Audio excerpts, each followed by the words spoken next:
ज्यादा आवश्यकता कही है शिक्षा की तो मुस्लिम समाज में है।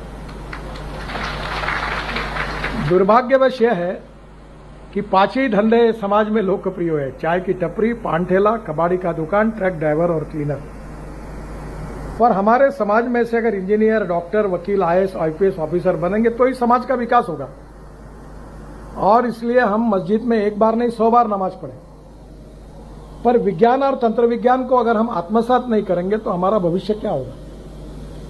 आज डॉक्टर अब्दुल कलाम साहब जब न्यूक्लियर साइंटिस्ट बने और उन्होंने ऐसा काम किया कि आज डॉक्टर कलाम साहब का नाम हमारे देश में नहीं विश्व में सबके पास पहुंचा है। और इसलिए मैं एक बात पर विश्वास रखता हूं कि कोई भी व्यक्ति उसकी जात, पंथ, धर्म, भाषा और सेक्स से बड़ा नहीं होता, उसके गुणों से बड़ा होता है। और इसलिए हम जात, पंथ, धर्म, भाषा और सेक्स के आधार पर किसी को डिस्क्रिमिनेट नहीं करें। मैं तो राजनीति में हूं, यहां तो बहुत बातें चलती है, तो मैंने कहा नहीं, जो मैं मेरे हिसाब से चलूंगा, जिसको देना वोट देगा, नहीं देगा वो नहीं देगा। बहुत जाति वाले लोग मुझे मिलने के लिए आते हैं, तो मैंने उनको सबको मिलकर 50,000 लोगों में कह दिया, जो करेगा जात की बात उसको कस के मारूंगा लात।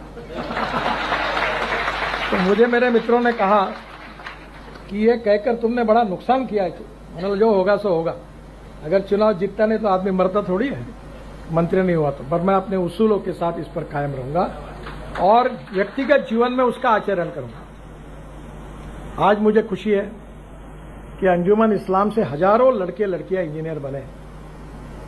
अगर ये मौका उनको नहीं मिलता तो नहीं बनते।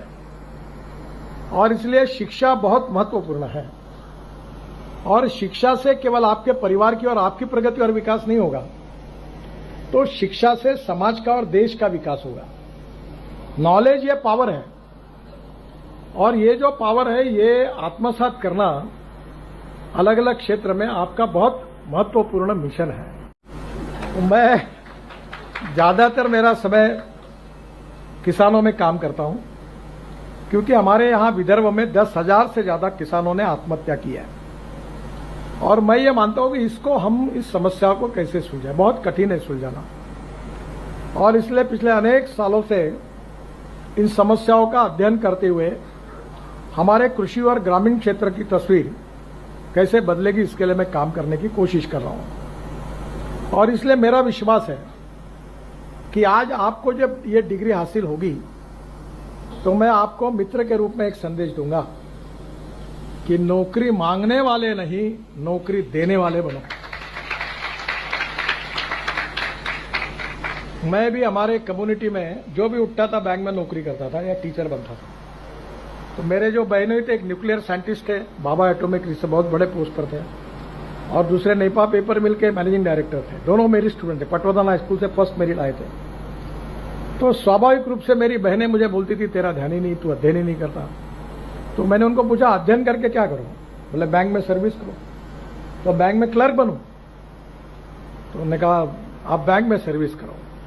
फिर जब बैंक की सर्विस निकल गई, मैं लॉ हो गया, तो बोले प्रैक्टिस करो, बोर्ड लगाओ। मैंने नहीं लगाया, तो मुझे बड़ी नाराज होती थी। आज मैं काम करता हूं तो मेरे पास 5 चार्टर अकाउंटेंट, 350 इंजीनियर और 3 कंपनी सेक्रेटरी काम करते हैं। आपको कोई जरूरत नहीं। तो मैंने व्यवसाय छोड़ दिया, मेरे बच्चे देखते हैं।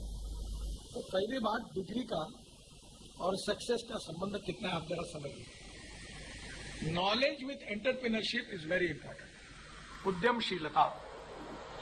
उद्यमशीलता एंटरप्रेन्योरशिप इज वेरी इंपॉर्टेंट। और एंटरप्रेन्योरशिप जो होती है, resources very important, knowledge is most important, and entrepreneurship is very, very important. Your initiative with the dynamic leadership, with the conversion of knowledge to wealth, is going to give you the big result which is going to change your future. आपके भविष्य को बदलने के लिए इसका उपयोग करिए। अभी हमारे देश की स्थिति ऐसी है कि we are the fastest growing economy in the world. The dream of the Prime Minister to make Indian economy a 3rd largest economy in the world, $5 trillion की इकोनॉमी बनाना है। अब what is the mission? The most important mission for the country is how we are going to increase our export and how we are going to reduce our import is the basic mission for all of us. And the pharmaceutical industry is the most important industry for the country. और आज मैं आपको बताता हूं कि पूरे world में हमारा बहुत बड़ा एक्सपोर्ट है। अब बल्क ड्रग जो है वो भी हमारे यहां बनने लगा है। मैं विशाखापट्टनम में मैं जब एमएसएमई का मंत्री था तो मैंने मेडिकल डिवाइसेस पार्क तैयार किया। अब उसका एक्सपोर्ट है 40,000 करोड़ का। आंध्र प्रदेश में 2 बार मैं वहां गया। सब लोग अब बड़े बड़े उद्योगपति बन गए। तो मुझे उन्होंने कहा कि आपके लिए हमको कुछ करना है। तो मैंने कहा मुझे तो कुछ नहीं चाहिए। तो ये जो सीनियर सिटीजन है जो उनके कान से सुनने में नहीं आता, तो अभी तक नागपुर शहर में मैंने 2,500 लोगों को फुकट में मशीन लगा के दी। तो उन्होंने मुझे वो 2,000 रुपए में मशीन दी। उसकी बाजार में कीमत 80,000 रुपए। फिर कोविड के समय मैंने 500 वेंटिलेटर डोनेट किए, डॉक्टर साहब को पता है। और वो उस समय वेंटिलेटर की कीमत 6 से 7 लाख रुपए थी और मुझे वेंटिलेटर मिला 47,000 में। और जितने वेंटिलेटर मैंने बांटे पूरे विदर्भ में एक भी खराब नहीं हुआ। फिर ऑक्सीजन कॉन्सेंट्रेटर, अनेक इक्विपमेंट मिली। फिर वो ऑक्सीजन के सिलेंडर मिले। इतना नहीं, मैंने अनेक हॉस्पिटल में, Mayo hospital, medical college, AIIMS, Chandrapur और अनेक प्राइवेट हॉस्पिटल में, शायद डॉक्टर साहब के भी एक मैंने लगाया। ये ऑक्सीजन के मैंने मशीन लगा दिए डोनेशन में। डॉक्टर साहब के इसलिए लगाया कि ऐसे डॉक्टर है जो अनेक गरीबों की फुकट में सेवा करते हैं, 1 रुपया नहीं मांगते और सुबह से लेकर रात तक काम करते हैं, 2-3 बजे तक, रात को 4 बजे तक, किसी को पैसे नहीं मांगते। तब मैंने कहा तो डॉक्टर बोले मुझे जरूरत नहीं, मतलब तुमको नहीं पर मुझे है। मैं तुमसे फुकट में इतने काम करवाता हूं, मुझे शर्म आती है, आप इतना ये मशीन लगा लो। मैंने जबरदस्ती इनके भी हॉस्पिटल ऐसे 10-12 ये भवानी हॉस्पिटल, बहुत हॉस्पिटल में लगाया ऑक्सीजन प्लांट, और ये सब उन्होंने दिए। अभी मैंने कमाल टॉकीज चौक में मेरी मां के स्मरणार्थ एक बहुत बड़ी बिल्डिंग बनी, वहां कुछ जगह पड़ी थी, उन्होंने दी। और वहां मैं ये MRI, CT scan, pathology laboratory, dialysis की शुरुआत कर रहा हूं। अब एमआरआई अगर मार्केट में जाते हैं तो 12,000 रुपए लगते हैं। तो हमने तय किया हम एमआरआई 800 रुपए में देंगे। सीटी स्कैन के लिए 6,000-7,000 रुपए लगते हैं, हम 600 रुपए में देंगे। डायलिसिस 200 रुपए में करेंगे। पैथोलॉजी लेबोरेटरी में कभी कभी 18,000, 20,000, वो पूरा हम 200 रुपए में करके देंगे। पर इंटरनेशनल स्टैंडर्ड की लेबोरेटरी बना रहे, क्वालिटी के साथ कॉम्प्रोमाइज नहीं है। वो सब इक्विपमेंट मुझे उन्होंने डोनेशन में, सीएसआर में दिए।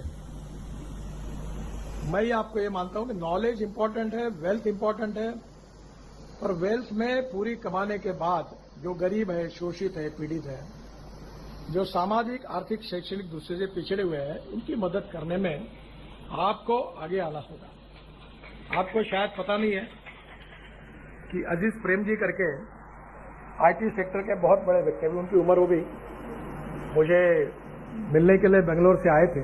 बहुत बड़े व्यक्ति, जलगांव जिले में अमलनेर के वो, और आज उनका वर्ल्ड में नाम है। आज उनकी जो कंपनी है वर्ल्ड में नाम है।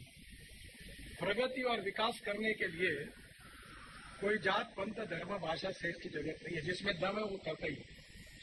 पानी का एक सिद्धांत है आर्किमिडीज का कि कोई भी चीज आप पानी में फेंको उतना ही पानी ऊपर आएगा जितना उसका वजन है। तुम कितना ही नाटक करो, कितने भी तुम्हारे फोटो लगाओ, कितना भी बैंड बजाओ, लोग समझ जाते हैं कि तुम कैसे हो। जरूरत नहीं है पॉलिश करने की।